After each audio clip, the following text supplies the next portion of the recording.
Right, with a little bit of practice, trial and improvement is a fairly straightforward thing to pick up marks on an exam, so long as you know how to use your calculator. And as I mentioned in another video chunk where we were looking at graphical solutions of equations, what you need to think about is that when you're putting values into an equation like this, use your calculator, and where you see an x, if you imagine that x is two brackets stuck together, if I break that out and write it the other way around, I get that. So wherever there's an x, we're going to use brackets. Now what this question is saying is I got this nasty looking equation, 5x cubed plus 2x squared plus x, and I want to find out what value of x is going to make that equal to 20. And what we have to do is show that that value of x that we're looking for lies somewhere between 1.4 and 1.5. So what we do is, first of all, we put 1.4 in instead of x. So when x equals 1.4, this becomes 5 bracket 1.4 cubed plus 2 bracket 1.4 squared plus bracket 1.4. So wherever there's an x, I've replaced it with 1.4. And now on your calculator, you type that in exactly as we've written it there.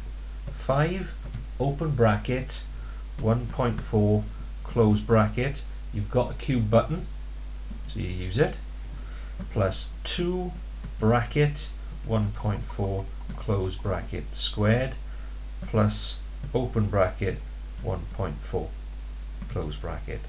Press equals, turn it into a decimal, that equals 19.04.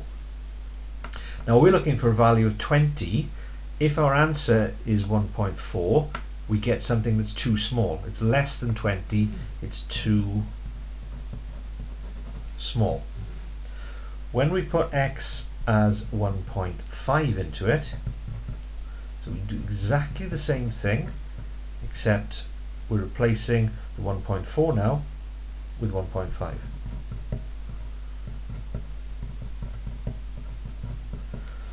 We'll get something else out of it. So if we cancel that and start again, 5 bracket 1.5 cubed plus 2 bracket 1.5 squared plus bracket 1.5, we get an answer of 22.875, which is bigger than the one we're looking for. We're looking for a value of x which makes 20. So if 1.4 gives me something that's too small and 1.5 gives me an answer which is too big, the answer that I'm looking for must be somewhere between 1.4 and 1.5. So x must be a value between 1.4 and 1.5. So that's what you need to do with that question. And all trial and improvement, that's pretty much the method that you're going to use. So let's take a look at question 2.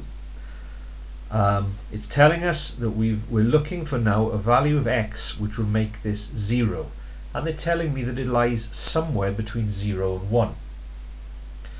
Use a method of trial and improvement to find the solution correct to one decimal place. So they're giving us a lot of information there. I know that my answer is going to be to one decimal place, and it's going to be between 0 and 1. So it could be 0.1, 0.2, 0.3, 0.4, 0.5, 0.6, 0.7, 0.8 or 0.9. One of those is going to be my answer. Now what I need to do is to find that as quickly as possible by eliminating as many of those values as I can. And the best way to do that is to go halfway between 0 and 1 to start. So I'm going to try x equals 0.5 to see what that would give me. So again, on your calculator, where there's an x, replace it with a bracket. So I'm going to do open bracket 0.5 cubed plus open bracket 0.5 take away 1. So that's my equation, but instead of an x I got brackets and 0.5 or 0.5, it's the same thing. Press equals, change it to a decimal,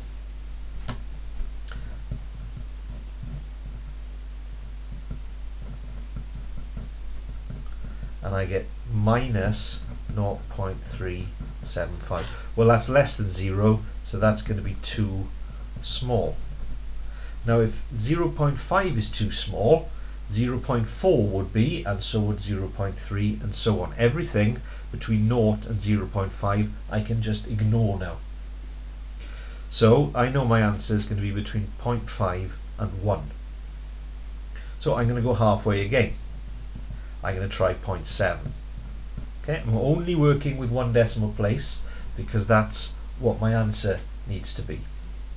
So I'm going to do 0.7 cubed plus 0.7 take away 1. Open bracket 0.7 close bracket cubed plus open bracket 0.7 take away 1. Right, that's positive.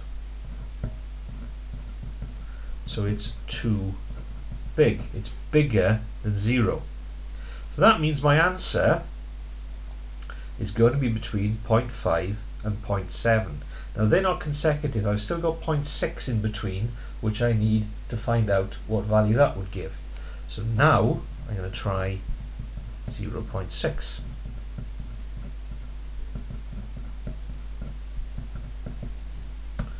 So here we go, open bracket, 0.6 cubed plus 0.6 take away 1. That's negative,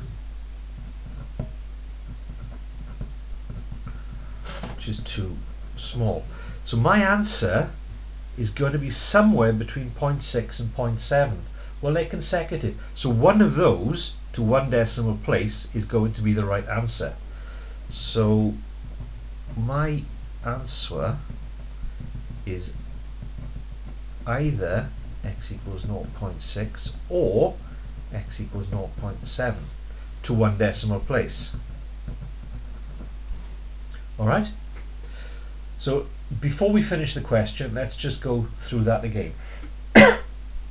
I know that the answer we're looking for this equation is somewhere between 0 and 1. The first thing we do is to go halfway between those to knock out half the possible answers. By putting x as 0.5 in there, my output, my outcome is negative, which is too small. That means everything below 0.5 is also going to be too small, and I can ignore it. I don't have to go searching through 0.4, 0.3 and so on. So I know my answer is going to be between 0.5 and 1. So I'm going to go halfway between 0.7 or 0.8. I've chosen 0.7. Putting 0.7 into that equation gives me an answer which is greater than 0, so it's too big. So that means 0.8 will also be too big, and so will 0.9. So my answer is somewhere between 0.5 and 0.7. Those aren't consecutive. I've got 0.6 to still consider. So I've chosen 0.6 and I found out that that's too small.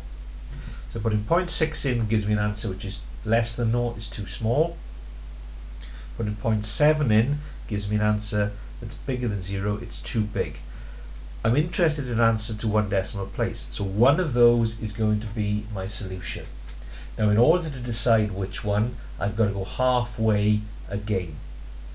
If I'm going halfway between 0.6 and 0.7, think of those in terms of money. That would be 60 pence, that would be 70 pence. Halfway between would be 65 pence. So we would now go to 0.65. Put that into my rule and see what happens. So open bracket 0.65 close bracket cubed plus open bracket 0.65 take 1. That's negative. too small. So that means that if you think of this on a number line, there is my 0.6, there is my 0.7. I've gone halfway between, which is 0.65. If that's too small, that means that all of these values here are also going to be too small. And my solution lies between there and there. Now everything between 0.65 and 0.7 rounds to 1 decimal place to 0.7. So because that is too small, my answer lies in here, which is 0.7 to 1 decimal place. And this last bit is the bit that quite often people forget to do, and that would be for the final mark.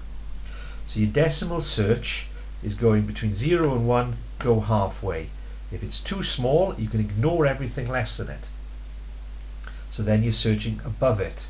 I chose 0.7, it was too big, 0.6 was too small. So my answer is somewhere between 0.6 and 0.7. To 1 decimal place, that means one of those is my answer. Which one?